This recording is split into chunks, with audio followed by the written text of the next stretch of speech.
ओम गुरुदेवाय नमः। हम में से अधिकतर ये नहीं जानते कि मनुष्य का शरीर एक नहीं 3 शरीर हैं।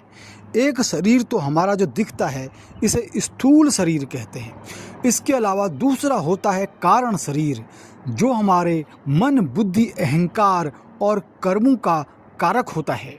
यह होता है हमारा कारण शरीर। और तीसरा सूक्ष्म शरीर, यह हमारे पुनर्जन्म का कारण होता है। और इन 3 शरीरों की देखभाल जिसने सही तरीके से कर दी, वह एक संतुलित जीवन जीता है।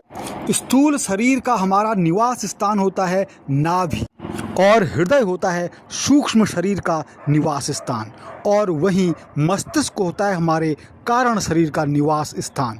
तो प्रातःकाल उठ करके इन तीनों शरीरों का ध्यान कर यह धारणा बनाएं कि उगते हुए सूर्य की किरणें इन तीनों शरीरों को प्रकाशित कर रही। तीनों शरीरों से परे है आत्मा, वह तभी प्राप्त होती है जब हम ओम गुरुदेवाय नमः। हम में से अधिकतर ये नहीं जानते कि मनुष्य का शरीर एक नहीं 3 शरीर हैं। एक शरीर तो हमारा जो दिखता है इसे स्थूल शरीर कहते हैं। इसके अलावा दूसरा होता है कारण शरीर, जो हमारे मन, बुद्धि, अहंकार और कर्मों का कारक होता है।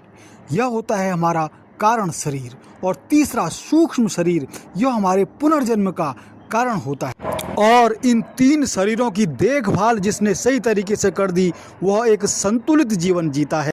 स्थूल शरीर का हमारा निवास स्थान होता है नाभि, और हृदय होता है सूक्ष्म शरीर का निवास स्थान, और वहीं मस्तिष्क होता है हमारे कारण शरीर का निवास स्थान। तो प्रातःकाल उठ करके इन तीनों शरीरों का ध्यान कर यह धारणा बनाएं कि उगते हुए सूर्य की किरणें इन तीनों शरीरों को प्रकाशित कर रही। तीनों शरीरों से परे है आत्मा, वह तभी प्राप्त होती है जब हम